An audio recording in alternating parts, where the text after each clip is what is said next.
સ્વભાવ રાખવો હોય તો દીવા જેવો રાખો કે જે પાછાના મહેલમાં પણ એટલી જ રોશની આપશે જેટલી ગરીબની ઝૂંપડીમાં આપે છે. સવાલ નંબર 1. એક સામાન્ય વ્યક્તિ એની પૂરી લાઈફમાં કેટલા લીટર પાણી પીવે છે? એનો જવાબ છે એક સામાન્ય વ્યક્તિ દિવસમાં આશરે 8 ગ્લાસ એટલે કે 2000 ml પાણી પીવે છે અને મનુષ્યનું જીવનકાળ 70 થી 80 વર્ષ સુધીનું હોય છે. એ હિસાબથી એક મનુષ્ય પૂરા જીવનમાં આશરે 50 થી 60 હજાર લીટર પાણી પીવે છે.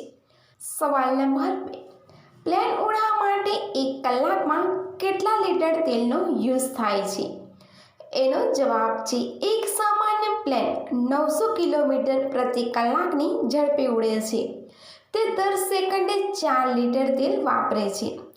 1 કિલોમીટર ચાલવા માટે 12 લીટર તેલની જરૂર પડે છે અને 1 કલાક ઉડાવવા માટે 14,400 લીટર તેલનો ઉપયોગ થાય છે. કારણ કે વિમાનનું વજન 2 લાખ કિલો સુધીનું હોય છે અને તેને હવામાં ઉડતી વખતે પોતાને જાળવવા માટે આટલું તેલ જોઈએ છે. સવાલ નંબર 3.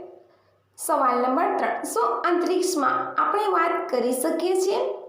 એનો જવાબ છે જો તમે અંતરિક્ષમાં કોઈની સામે ઊભા રહીને જોરથી બૂમો પાડો છો તો પણ તે તમને સાંભળી શકશે નહીં, કારણ કે અવકાશમાં સીધી વાત કરવી શક્ય નથી.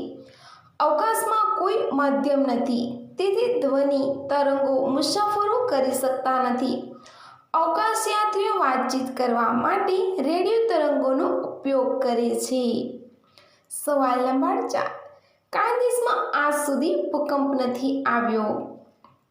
એનો જવાબ છે દુનિયામાં એવો કોઈ દેશ નથી જ્યાં ક્યારેય ભૂકંપ ન આવ્યો હોય. જોકે કેટલાક દેશો એવા પણ છે જ્યાં ભૂકંપ ખૂબ ઓછા આવે છે, જેમ કે ઓસ્ટ્રેલિયા, કતાર અને કેટલાક યુરોપિયન દેશ જેમ કે સ્વીડન, નોર્વે અને ફિનલેન્ડ.